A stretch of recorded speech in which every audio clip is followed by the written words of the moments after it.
داسې راځي چې چونکې پی ډي ایم کې 10 مختلف سیاسي جماعتونه دي او ظاهره خبره دا ده چې د 10 مختلف سیاسي جماعتونو چې کوم دي نو په ډېرو معاملاتو باندې د یو بل نه سوچ او فکر او رای جدا ده. د پی ډي ایم چې کوم چارټر دی دغه واحد هغه متفقه نکات دي چې د 10 پارټۍ په هغې باندې متفق دي.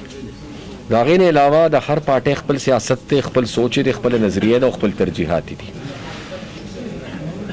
بنیادی چې کوم اختلاف رای وا او دا هغه د استعفاګانو په مسله ده.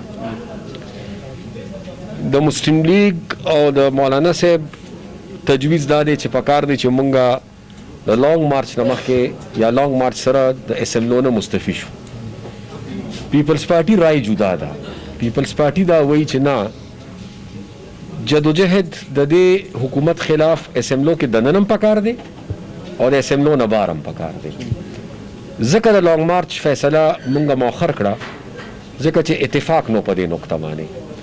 اوس هم کوشش په دې خبره باندې روان دی چې په دې نقطه باندې اتفاق پیدا کړی شي او متفقه فیصله وشي.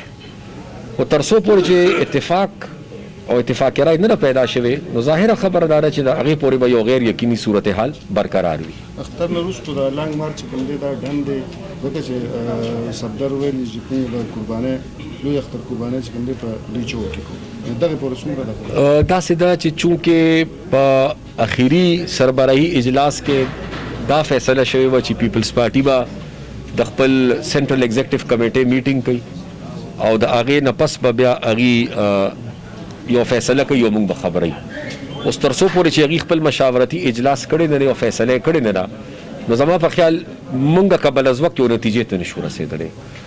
اوس خو ظاهره خبره چې موجوده کوم د کرونا دا دریم لهر دی دې حالاتو کې خو اسم د لانګ مارچ غونتې سیاسي ستړي نشي کېدلی او څو ورځې پس بیا روجه را روانه ده. عین امکان دا دی چې په دې دوران کې به د پی ډي ایم مشاورتي اجلاس کیږي او د روان وخت دپاره به لایمل بیا په هغې کې طی کیږي. مهربان شي.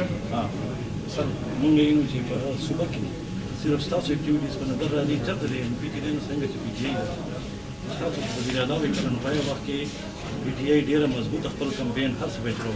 اوس اوس وګورم نو د ان پي چې څومره لکه مین د ضلع په سطحه تحصیل په سطحه کې مغلي دي خاموشي اختیار کړې ده. د څه وجې خایف دي یا څه ګراونډ داسې جوړ نه دی؟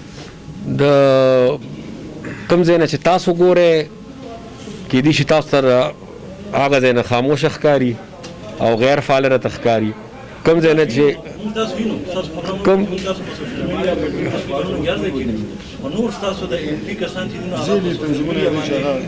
داسې چل دی جي زه ګزارش وکړم څو پورې چې د ذیلي تنظیمونو تعلق دی نو الحمدلله مرګري وکیلان د عوامي نشنل پارټۍ ذیلي تنظیم دی.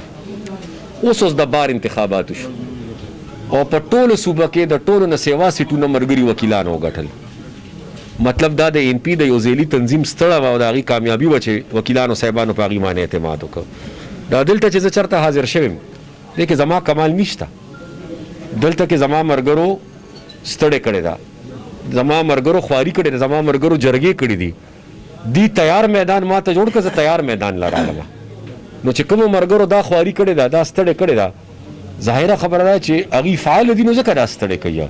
کیدای شي تاسو ته زما ملګري دومره فعال نه ښکاري خو ما ته خپل ملګري ښه پوره فعاله ښکاري. زه د هغې نه مطمئن یم. البته د بهترۍ ګنجایش په هر ځای کې وي. موږ هم پکار دا دي چې خپل اکټیویټیز کوو، پکار دي چې موږ خپل اکټیویټیز نور هم تیز کړو خو ډېر د احتیاط سره ځکه چې دې وخت کې چونکې دا دریم لهر چې کوم دی دا ډېر خطرناک دی.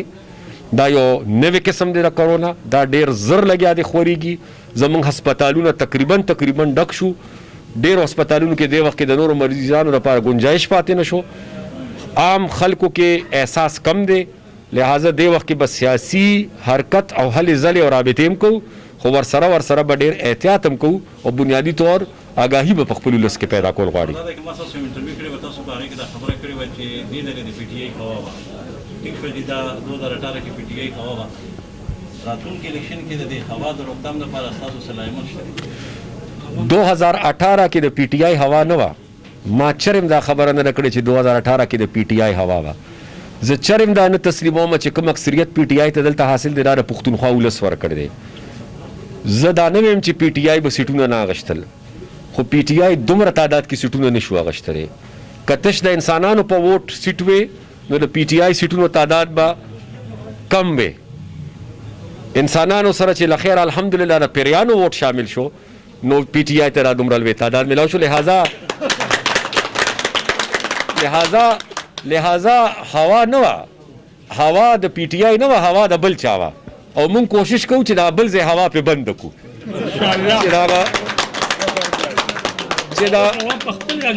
چې د هغه بل ځای هوا پې بنده کړو، د دې هوا به په خپله وځي.